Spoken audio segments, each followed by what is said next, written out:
पलटने से दुनिया की ताकत नहीं रोक सकती, और उसमें जितने भी लोग हैं एक भी नहीं बचेगा। लेकिन अगर 100 की स्पीड में पिछला टायर फट गया तो कार डिसबैलेंस तो हो जाएगी, पलटेगी नहीं किसी भी कीमत। इसलिए समझदार लोग अगला टायर मजबूत रखते हैं, नया रखते हैं, मजबूत रखते हैं। अब अपनी जिंदगी का अनुभव करें। आप परिवार के अगले टायर,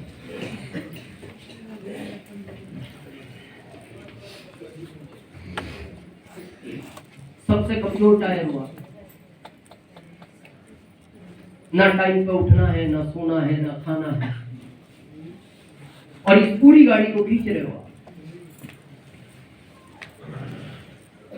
और सबसे पहले ये टायर फटेगा, क्योंकि ट्रेन का जब आप एक्सीडेंट सुनते हो ना, जब ट्रेन टकराती है और सुनते हो 100 लोग मर गए, कौन लोग मरे ट्रेन में? जो ट्रेन में सफर कर रहे थे, और ट्रेन में ये घर का मुखिया था। आपने कभी सुना है कि एक ट्रेन पटरी से उतरी और घर में घुस गई, उसमें सोए हुए 5 लोग मार दिए? क्यों? ये घर में थे, ये सुरक्षित है सब। जब भी हादसा होगा इनके साथ। ये जो अगला टायर था, परिवार की जिम्मेदारी इसके ऊपर, इसलिए घिसा हुआ है। रिश्तेदारियों का दबाव इसके ऊपर, इसलिए ये कमजोर टायर है, और ये फटेगा, कोई नहीं रोक सकता। लेकिन मैं आपसे पूछना चाहता हूं, अगर ये फट गया, आपने सोचा इस कार का क्या होगा?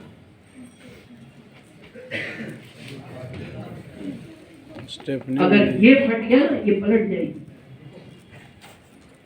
इस कोरोना की महामारी में ये वाले टायर भी फटे हैं। किसी की पत्नी गई, किसी का बच्चा गया, किसी का भाई गया, किसी के पिता गए, किसी की मां गई। लेकिन इनमें से कोई टायर फटा, पिछला टायर फटता है तो गाड़ी डिसबैलेंस होती है, पलटती नहीं। तो ये मजबूत टायर था ना अगला, इसने पलटने नहीं दिया इस गाड़ी को, और कह दिया घबराओ मत, जो हादसा होना था हो गया। 4 महीने बाद मैं पूरे परिवार की गाड़ी पटरी पर ले आऊंगा, क्योंकि मैं मजबूत टायर हूं। लेकिन जिन परिवारों का ये टायर फट गया, वो गाड़ियां आज तक पटरी पर नहीं आई। मैं इसीलिए कहता हूं इस बिजनेस को सीरियसली करो। मेरा स्पीड करने का क्या कारण था? मैं बहुत छोटा था, मेरे पिता को कैंसर हो गया, और उस समय कैंसर से डर लगता था आदमी। एक साइकोलॉजी बन जाती थी कि कैंसर हो गया तो उस आदमी को लगता मैं बचूंगा नहीं। मेरे फादर लगभग 55 साल के थे, मेरी माँ को भी पता लग गया था बचेंगे नहीं।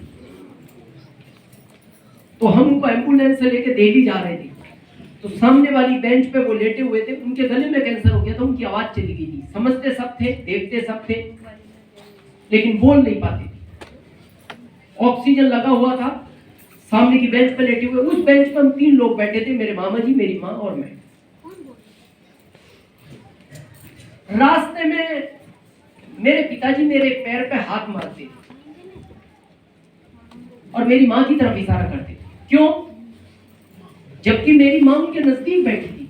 चाहते तो वो मेरी माँ के पैर पे भी हाथ मार सकते थे, लेकिन हमारे भारत के संस्कारों में बेटे के सामने माँ को नहीं छुआ जाता, ये कह सकते हैं, या नहीं कहा जाता डायरेक्टली।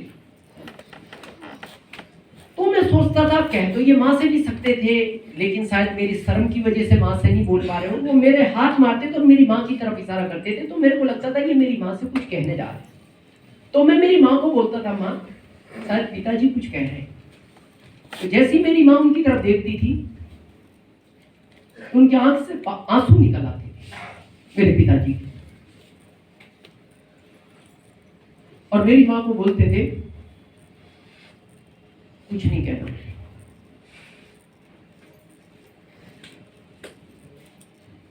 फिर थोड़ी देर बाद फिर वो मेरे हाथ मारते थे, फिर माँ की तरफ इशारा करते, फिर वो पढ़ते, फिर माँ बोलती क्या हुआ?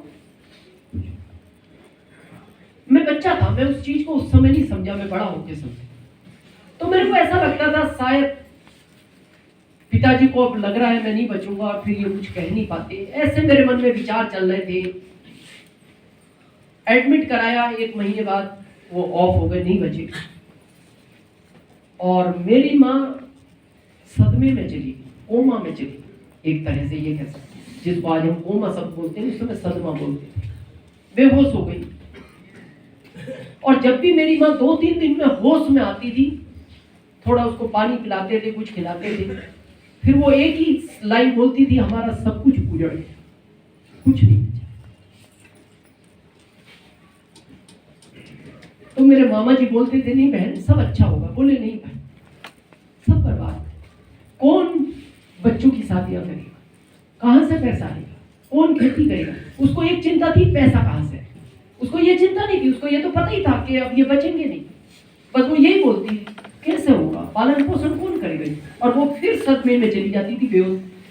बहुत लंबे टाइम तक वो सदमे में रही। बड़ी मुश्किल में हमने निकाला, बहुत हम परेशान रहे। मैं बड़ा हुआ तो मेरे को ये लगा कि पिताजी मेरे हाथ क्यों मारते थे। बड़ा होकर समझ में आया, आज वो जो भावना मेरे को समझ में, मैं वो बताना चाहता हूँ।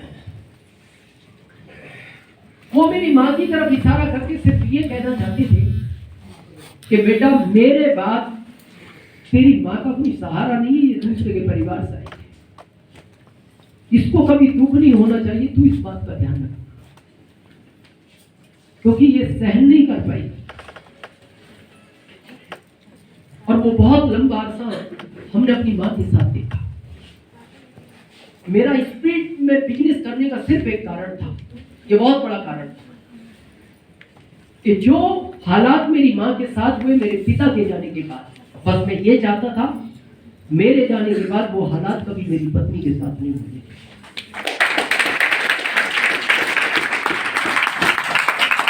बस मैं बात अपनी खत्म कर रहा हूं, और कभी एकांत में बैठना और अपने दिल से ही पूछना, अकेले रूम में बैठ के, कि मेरे बाद